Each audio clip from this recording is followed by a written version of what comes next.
it almost is like this foregone conclusion. It's just his time. They didn't make any moves. He had 2 hits the other day. He's going to be on the major league roster.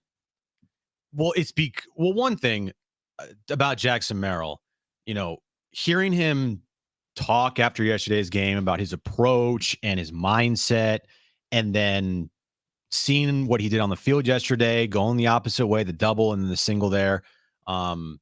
That to me is exactly what you want to be seeing if you're the Padres organization. Like, you want to see that mindset, take place on the field with results. And also, when he's talking about his approach, you're like, that is the exact type of approach you want from a young guy, trying to make the big leagues, and a guy that we have a lot of faith in to break camp with the big league roster and contribute. So they're giving him every single opportunity to be on this opening day roster, be in left field, be starting in Korea.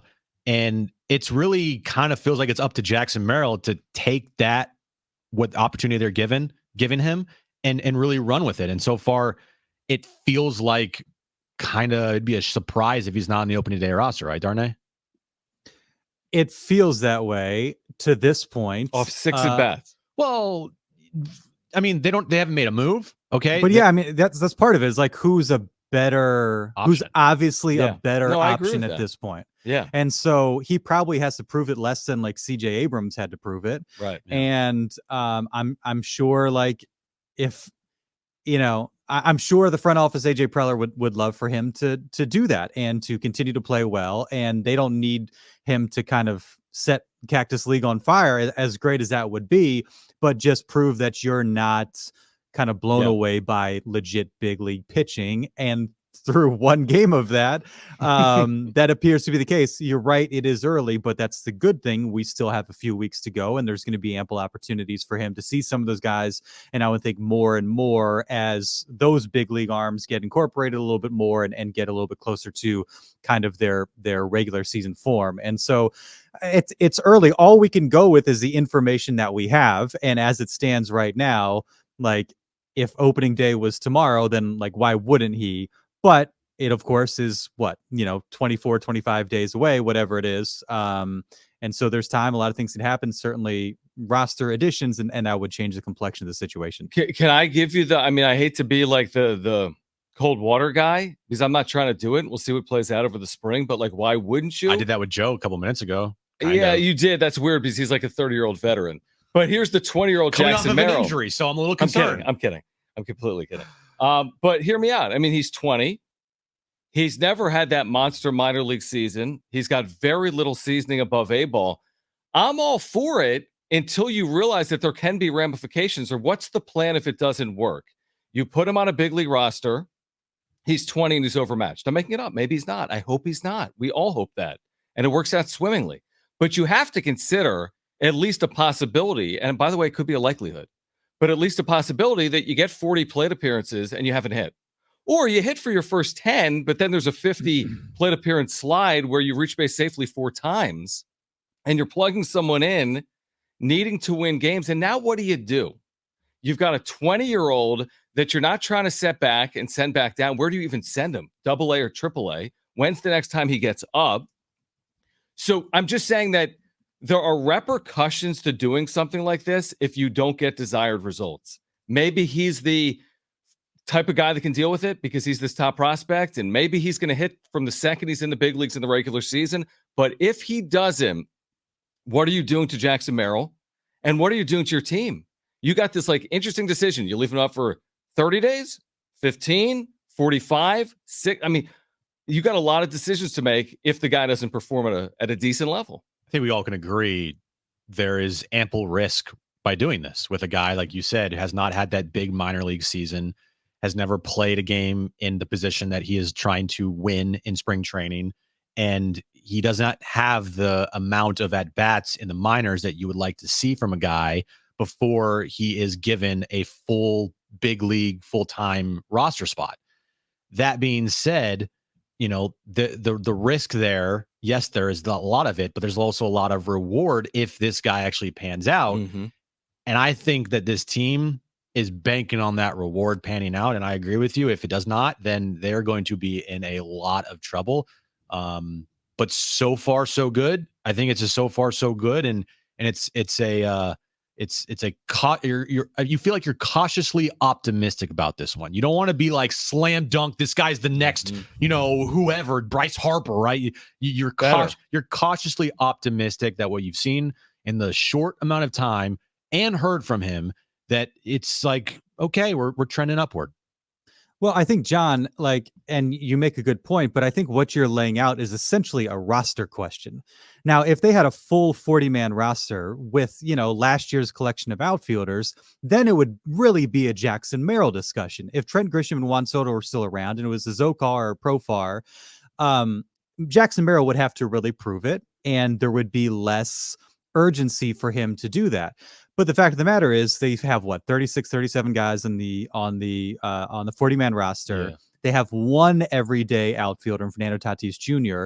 And so that's what has put the spotlight on Jackson Merrill. All of this is a repercussion of that, or a result of that. It's not even necessarily about Jackson Merrill. What he's done to this point is really impressive. But the only reason we're talking about this is because the roster is short on outfielders. And so if they fix that, then, regardless, if they decide, you know what, another month or so, AA, AAA, wherever we want to put them, would do them some good.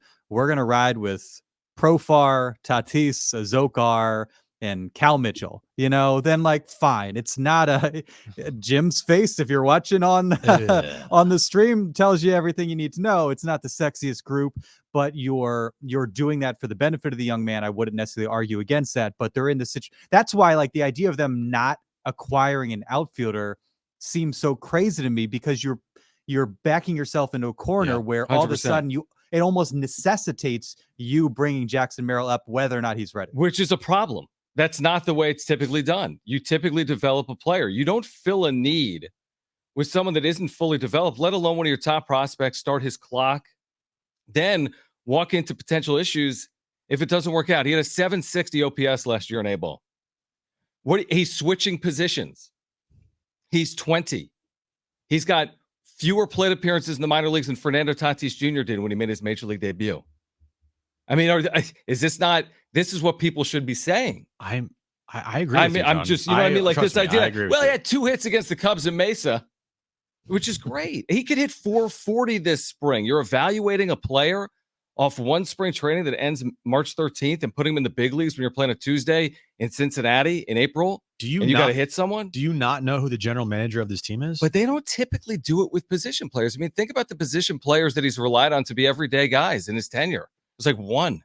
Yeah, if that. I don't think. Name me one prospect. Well, I guess CJ Abrams. You got, I'm thinking about players that have started the opening day on the opening day roster. CJ Abrams, that was considered to be too soon, and I think we all saw CJ Abrams was not ready for the big leagues when he started on the opening day roster. What was it? 2 years ago? 2 years ago. 2 years ago, and look what happened. Now he's gone. That's what you don't want to see happen here. And AJ Preller's MO is to rush guys through the system and get them up as fast as possible before they're fully cooked in the minor leagues and ready to go. And besides Fernando Tatis Jr., who is a literal unicorn of a prospect, athlete, player, no position player that AJ Preller has brought up through his system to play in the major leagues has stuck with the Padres. They're all gone. They're all gone. And there's some pitchers that have, been here and out of the door as well. Some relievers, but again, position players that play every day get potentially 500 at bats.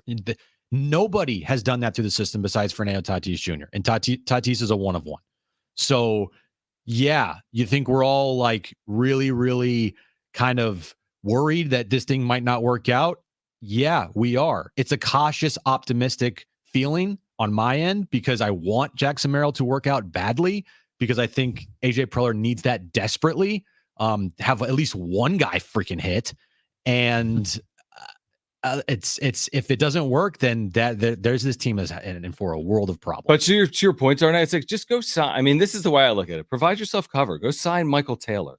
Go sign Tommy Pham. Go sign whomever. I don't even have the list in front of me. I don't even know. I'm not saying that this player leads you to the promised land, but give your player a chance to develop. And then if you call him up in May and he doesn't hit, say, well, we developed him. and we relied on stopgaps, and we weren't performing, and we thought he had a nice year in AAA, and he had earned it, and he had played more left field. You bring him up right away, and it doesn't work out. The criticism isn't going to be pointed at Merrill. It's going to be pointed directly at AJ Preller. Yeah, and I think it's so interesting how you mentioned AJ Preller. Like he seemed obviously with the Juan Soto deal, but other trades through the years, like he's almost capable of anything. Like if they have a need, there's a way of addressing it. I mean, even in 2022, now you're coming off the lockout, and so everything was compressed. They couldn't do anything from December until March. But Luke Voit, Sean Manaea, and Taylor Rogers, like within like 2 weeks to even going up to opening day when they traded for Taylor Rogers, it's like they had all these needs and they addressed it, and he found a way, and he's always seemed to find a way. And I get it with the free agency market. It's been slow for everybody. It's been kind of a grind. Now things are moving. Maybe Cody Bellinger, like a guy like Eddie Rosario. I don't know. Maybe some of those names start to come off the books, but it seemed for a little while like the free agency options are a little bit cooked. And the more likely avenue is through a trade. And we know AJ Preller, whether the trade works out or not, he is as creative as they come and manages to find deals one way or another. He's done that consistently. It's just interesting to me that hasn't happened. And there haven't even really been whispers of anything. It's been unusual, and it's just seems still inevitable that something's going to happen that kind of changes the course, changes the look of this roster, and maybe puts a little bit less pressure on them to kind of go the youth route. Well, you got, 16 days before you leave for Korea. 16. And again, I would say that if Korea, it's not figured out, it's not figured out. Like if you could figure out between now and March 28th, I feel like that's when you need to figure it out. But although it would be weird to have Merrill on the March 20th roster than not March 28th, obviously. Because then guess what? His clock has been started. Well, you've started his Major League service time. Yeah. I don't even know if you can. I don't even know if you can do that. You're going to demote it. That's not happening. There's no way he makes the Major League roster March 20th and isn't with the team March 28th. I just have this feeling, guys, that there's not going to be another move made. I really none at all. I really believe that. And if it's a move, it's like for a minor league guy. It's for whatever. I think that this team is going into this year. They're not telling us, but their actions are speaking louder than their words, that this feels like a transition developmental year.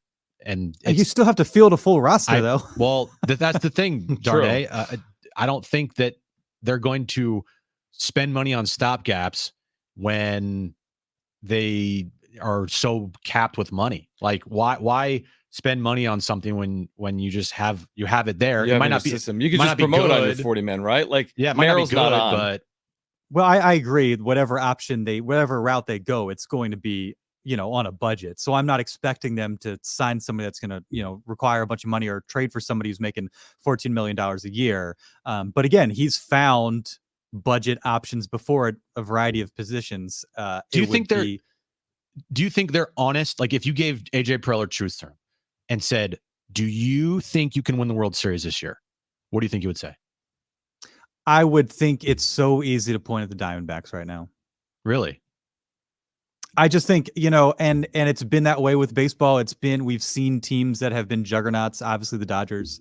It's just like they probably feel like if you can get to the postseason, anything can happen. And is this team good enough to get to the postseason? Yeah, probably. If things break their way, if guys stay healthy, if the stars look like the stars, yeah, absolutely. And once you're there, a series of 5-7 game series, pitchers get hot, anything can happen. So I'd say, yeah, whether or not you believe, I'm not trying to make you believe that, but I could see that for sure.